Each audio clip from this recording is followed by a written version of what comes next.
भैया आजकल जो कार्ड छपते हैं ना मरे गिरे के, अब वहाँ में कोई अपने बाप का नाम जब लिखवाता है तो ये लिखवाता ही नहीं है कि कौन से नरक में गए, वो तो सीधे स्वर्ग भेज देते हैं कि हमारे पिताजी का स्वर्गवास हो गया है।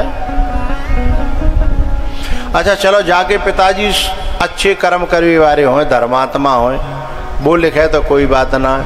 वो भी लिखते हैं कि जिनके बाप ने कभी कोई भलो काम करो ही नहीं, अब वो भी लिखे कि हमारे पिताजी का स्वर्गवास हो गया, तो जो बताओ जब जेव स्वर्ग को जाएंगे तो फिर नरक में तो तारो लगवा दो, कोई जा ही ना रहो, तो फिर बाकी का मतलब है चर्चा करवे को।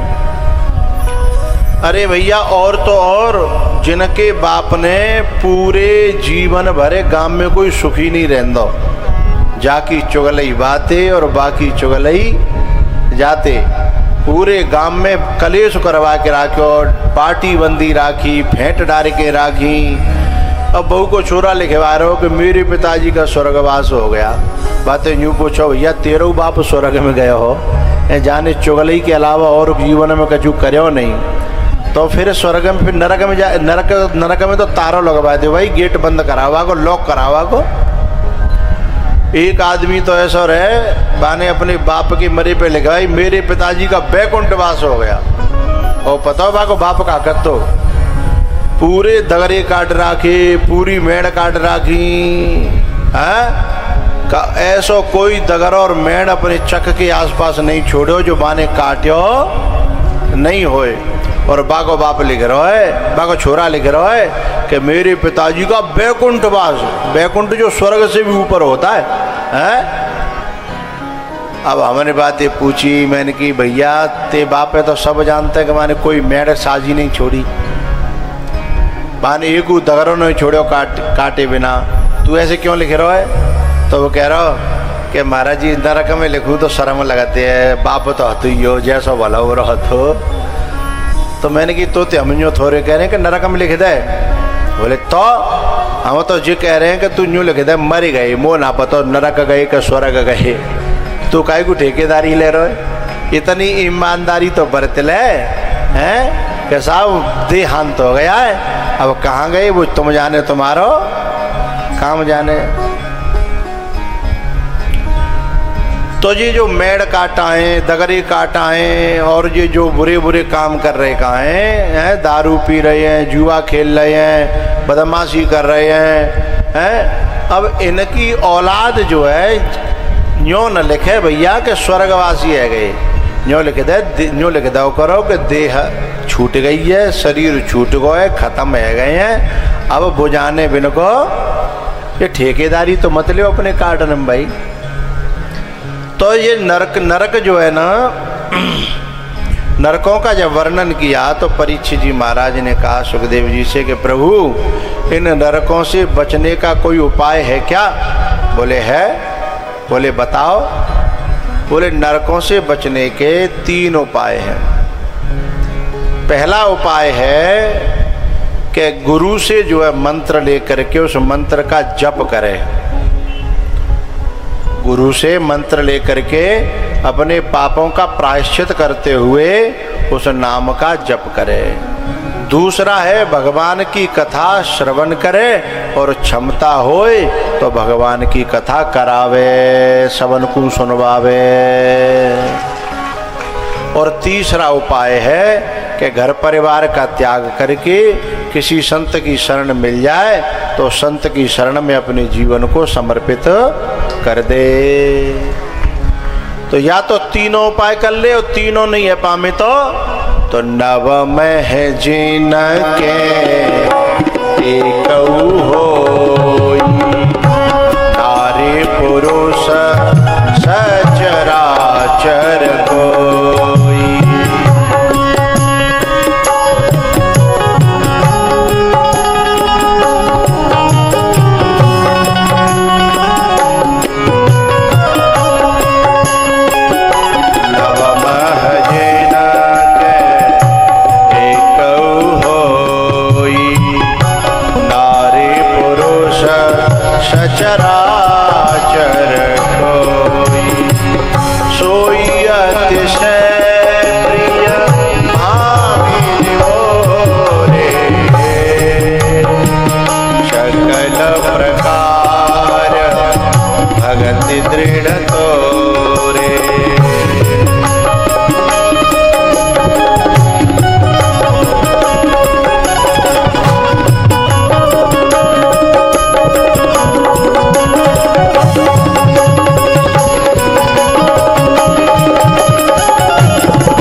सुखदेव जी महाराज ने उपाय बताए और परीक्षित जी ने कहा कि ऐसा कोई भयो है का जाने जो है जाते छुटकारा पाया हो पापनते। बोले हाँ। बोले उसका नाम है अजामिल, जो कन्नौज में पैदा हुआ और पहले तो वो धर्मात्मा था, लेकिन कुसंग में पढ़ करके कौन कुसंगत पाए नसाई।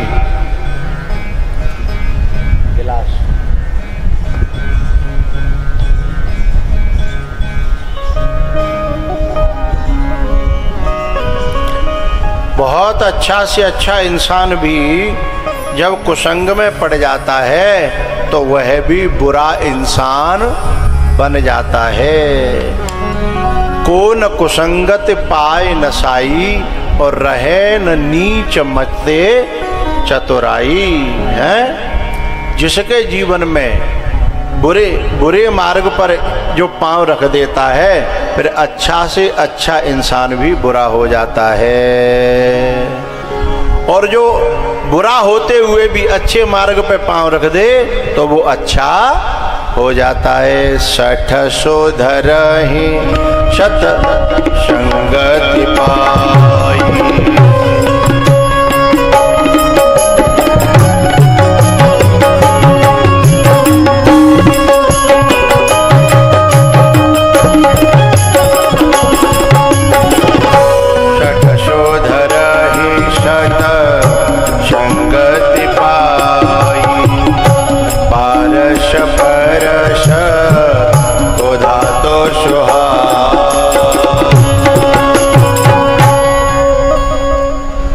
अजामिल जो है इतने बुरे कामों पे उतर आया, क्योंकि जब ध्यान से सुनिएगा, अपने आंचल को आंसुओं में भिगोती ही चली जाती है और जिंदगी यदि रोई तो रोती ही चली जाती है। जो आगे बढ़ता है वो आगे बढ़ता चला जाता है, जो एक बार ऊंचाई से ढरक गया फिर वो गिरता है तो गिरता ही चला जाता है।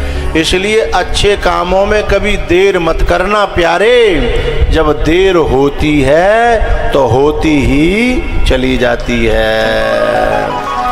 ज्यादा सवेरे लेट जगह न हम तो सवेरे काम लेट ही हो चले जाएंगे, हर काम में हम लेट होते चले जाएंगे। और सवेरे जल्दी शुरुआत हो जाए हैं तो हर काम में हम आगे चलते चले जाएंगे। भैया ये जो अजामिल था, सारे दुष्कर्म इसके अंदर आ गए, लेकिन पता है पहले थोड़े से अच्छे कर्म करे थे, इसलिए भगवान कभी किसी का उधार नहीं रखता। उस अच्छे कर्मों का भी फल पर ठाकुर जी प्रदान करते हैं। और अच्छे कर्मों का फल क्या है? पुण्य पुंज बिनु मिलहिन संता। यदि पुण्य का पुंज जब फल देता है तो संतों का जीवन में आगमन होता है। तो जाके गांव में एक बार संत आए और संतों ने जो है एक बच्चे को पूछा, बच्चे खेल रहे थे, बोले भैया कोई भगत को घर है का जा गांव में जो हमारी सेवा कर सके? सो बालक जो वैसे हते मजा किया, उन्होंने कहा बाबा ऐसा घर बताओ तो जिंदगी भर याद रखो। संत बोले भैया ऐसा ही घर बताओ। हैं? बोले वो देखो सामने नीम का पेड़ खड़ा है चबूतरा पे, चले जाओ। सो संत गए वहाँ। अजामिल तो था नहीं, पत्नी थी। तो उस नारी ने बड़ा अच्छा, माताएं अपने घर में आपस में कैसी होएं, लेकिन हमारे भारत की जो माताएं हैं वो कोई अज्ञात अतिथि यदि घर पे भूखो आ जाए तो उसको भूखा रहने नहीं देती हैं। ये माताओं की भारत में बहुत बड़ी खासियत है। तो जैसे ही वे आए, संत बोले महाराज मेरे द्वार पे आप आए हो, यहाँ ये घर ठीक नहीं है, लेकिन फिर भी आप आए हो तो बताओ मैं सेवा क्या करूं? उन्होंने कहा कि सूखा सामान दे दो, हम तो अपने आप बनाते हैं पाते हैं। भोजन प्रसादी बनाई पाई, रात को सो गए संत। रात में अजामिल आया पत्नी के पास, पूरी बात पत्नी ने बताई कि ऐसे ऐसे संत आए हैं, भोजन प्रसादी पा के विश्राम कर रहे हैं, लेकिन सुबह जब वो विदा हो ना तो अच्छी तरीके से पेश आना। संसार से चाहे जैसे रहो, लेकिन परमात्मा से और महात्मा से हमेशा सिर को झुका के बात करनी चाहिए। दुनिया में अलग बात है और यहाँ अलग बात है। तो ये बात अजामिल की समझ में आ गई। अजामिल ने सुबह जब संतों को विदा किया तो संत कहने लगे, भैया चलते समय कुछ दक्षिणा दी जाती है।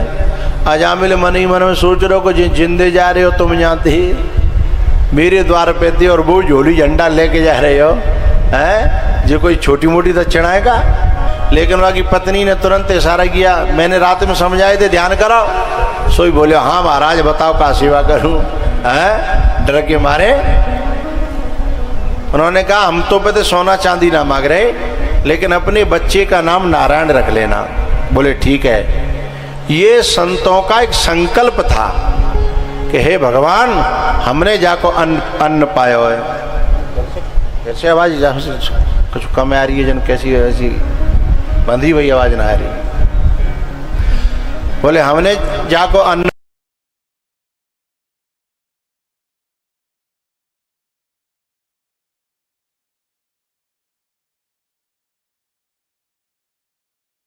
चाहे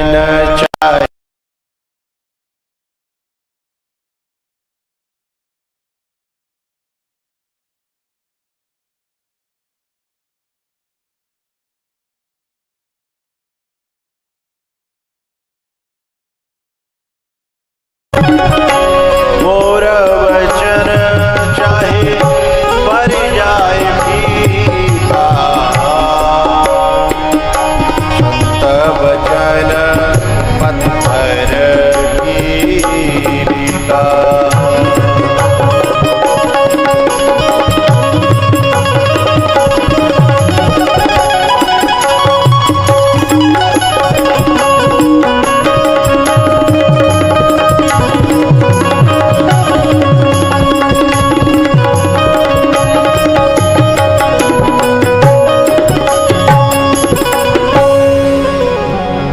संत वचन पत्थर की का, और वचन चाहे पर जाए फीका। अजामिल जो है अपने बेटे का नाम नारायण रख लेता है। अंतिम समय पर यमराज के दूत जब अजामिल को लेने के लिए आए तो बेटे का नाम पुकार रहा था। इतने में वहाँ नारायण के दूत प्रकट होते हैं और कहते हैं कि हमारे मालिक का नाम पुकार रहा है जीव, और यम के दूत हो तुम कैसे इसको ले जा सकते हो, क्योंकि जो अंतिम समय पे भगवान को नाम जिब्या पे आ रहे हो तो वहाँ पर यम के दूतों का अधिकार नहीं है, ये तुम्हारे अधिकार क्षेत्र से बाहर है। दोनों में युद्ध हुआ, यमराज के दूतों को मार के भगा दिया। ये सीन जो है अजामिल ने देख लिया अपनी आंखों से, संतों की उस कृपा से, नहीं तो ये सीन हर व्यक्ति को दिखाई नहीं देता। तब अजामिल ने देखा कि मेरी जान भगवान के दूतन ने बचाई है, केवल नारायण नाम लेवे थे। तो समझ गया अजामिल कि ये जिंदगी भगवान की दई भई है, अब इस जिंदगी को दुनिया में मैं खपाने वाला नहीं हूं, अब इस जिंदगी को भगवान के नाम करूंगा। भैया कौरारी के आसपास के हो, हाथबंत फरिया और शुकवाबाद तक के हो, जो बताओ तुम्हारी जिंदगी कौन की दई भई है? प्रधान जी की, विधायक जी की, मम्मी पापा की? मम्मी पापा की भी नहीं है। बहुत से मम्मी पापा इलाज करा करा के मर जाते हैं, समझ रहे हो? मम्मी पापा के, माता पिता के थ्रू हमारी जिंदगी ठाकुर जी की दई भई है, इस बात को भूलना नहीं है। अजामिल को भी भगवान की दी भई जिंदगी है और हमको भी जिंदगी भगवान की दी भई है। भगवान नेक जा जाते ढीलो कर देना एक बोल्ट है, सोई मामलो गड़बड़ है जागो। लेकिन हम तो जो है जैसे सुग्रीव था, मारो मारो फिर रो, पहले भटक तो फिर रो। सो भगवान ने राजाऊ बनाए दो है धन दौलत दे दे सब कुछ दे दो तो भगवान ही भूल गो। भगवान कोई दयो भयो और भगवान कोई भूल गो। सुग्रीव गलत करे कि नहीं करे बताओ? अरे हाँ ना बोलो। अच्छा सुग्रीव ये नहीं गलत करे, हम तो ना कर रहे ना, हम तो 24 घंटा भगवान को भजन करता है ना। हाँ जैसे सुग्रीव भूल गया था ऐसे हम भी भगवान को भूल जाते हैं। पावा राजकोषपुर नारी और सुग्रीव सुध मोरे बिसारी। हाँ तो जिंदगी भगवान की दी हुई है प्यारे, और हम भगवान को ही भूल जाते हैं। ये हमारा अपराध है। लेकिन अजामिल तो उसी क्षण निर्णय कर लिया और हरिद्वार में जाकर के गंगा के किनारे भगवान का भजन करके अपने जीवन का उद्धार कर लिया। यहाँ सुखदेव जी महाराज कहते हैं, परीक्षित म्रियमाणो हरे नाम गृणन् पुत्रोपचारितम् अजामिलोऽप्यगात् धामा किं पुनः श्रद्धया गृणन्। म्रियमाणो हरेर्नाम गृणन् पुत्रोपचारितम्। पुत्र के बहाने से ठाकुर जी का नाम ले लिया था अजामिल ने, तो अजामिल का उद्धार हो गया। और जो सांचे को श्रद्धा और भाव से जो भगवान का नाम लेगा उसका क्या होगा है, उसकी तो फिर बात ही अलग है। इसलिए तुलसीदास जी कहते हैं, गाई राम ही सुमिरि राम।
युग केवल नाम आधार। सरे मपानी मपनी सा सानी पमरे नी सा सानी पनी सरे रे मपामरे। कल युग केवल नाम आधार। शो मेरे नर उतरहि पार। शो मेरे नर उतरहि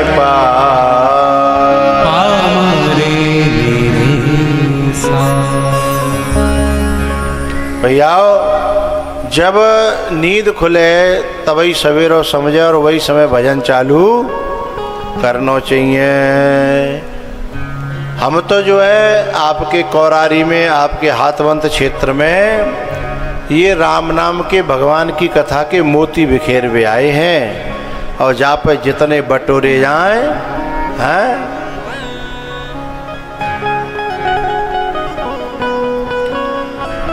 भैया अजामिल की कथा के बाद में वृत्रासुर की चर्चा है और 7वें स्कंद में प्रहलाद जी की चर्चा है। प्रहलाद जी महाराज की जो माँ है वो बड़ी अच्छे स्वभाव की है और बाप जो है वो राक्षस है हिरण्यकश्यपु। और प्रहलाद जी महाराज की माँ को जो है ना एक दिन जो है इंद्र ले जा रहा है। हिरण्यकश्यपु तपस्या करने चला गया, लेकिन जो है माँ को लेके जा रहा था इंद्र। नारद जी ने पूछा कहाँ ले जा रहे हो? बोले इसके गर्भ में राक्षस है, इसलिए उसको जो पैदा होगा तो मारेंगे। लेकिन नारद जी ने कहा अरे 1000 आंख के अंधे, इसके गर्भ में राक्षस नहीं, बहुत बड़ा भगवान का भक्त है। तब इंद्र छोड़ के चला गया और नारद जी के आश्रम में ही प्रहलाद जी महाराज का जन्म हुआ। और वहाँ संतों की चरण रज मिली, भोजन प्रसादी मिली, महाप्रसादी मिली। गुरुओं की संतों की जो झूठन होती है उसे महाप्रसाद ही कहते हैं। तो नारद जी के आश्रम में प्रहलाद जी का जन्म हुआ। जब हिरण्यकश्यपु आ गया तो ला करके गुरुकुल में प्रहलाद जी को भर्ती कर दिया। अब वहाँ पढ़ाई होती है ना, तो गुरु तो पढ़ाते हैं कुछ और प्रहलाद जी बोलते हैं कछु। चौके जी पहले के पढ़े पढ़ाए हैं, संतन के यहाँ के, नारद जी के यहाँ के, और जिन्हें वो विद्या आ जाती है फिर उन्हें संसारी विद्या अच्छी नहीं लगती। प्रहलाद जी महाराज जो है अपने सखाओं के साथ में स्कूल में, गुरुकुल में सभी अपने गुरुओं के संग भगवान के भजन करते हैं, कीर्तन करते हैं, भगवान के भजन गाते हैं। लेकिन क्लास वाले कहते हैं तो भाई प्रहलाद जो है या की बुद्धि जो है सही नहीं है, जो भगवान की तरफ चलता है दुनिया वालों की नज़र में उसकी बुद्धि सही नहीं मानी जाती है। तो एक दिन जो है हिरण्यकश्यपु आया, उसने प्रहलाद जी को बुला करके कहा कि बेटा इधर आओ, बताओ तुम्हारे गुरुजी ने क्या पढ़ाया। तब गुरुजी महाराज जो है, प्रहलाद जी तो मानते हैं नारद जी को, लेकिन हिरण्यकश्यपु समझ रहा है शुक्राचार्य के पुत्र जो संडामर्क हैं उस गुरुकुल में पढ़ाने वाले।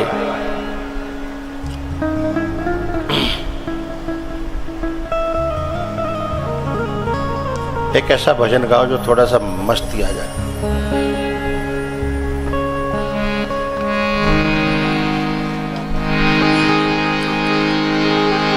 मेरे बांके बिहारी ला तू इतना ना करियो संहार, नजर तो है लग जाएगी मोरे काना, नजर तो है लग जाएगी मोरे काना, नजर तो है लग जाएगी।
मेरे बांके बिहारी लाल, ओ मेरे बांके बिहारी लाल, तू इतना ना करियो श्रृंगार, नजर तो है लग जाएगी लाला, नजर तो है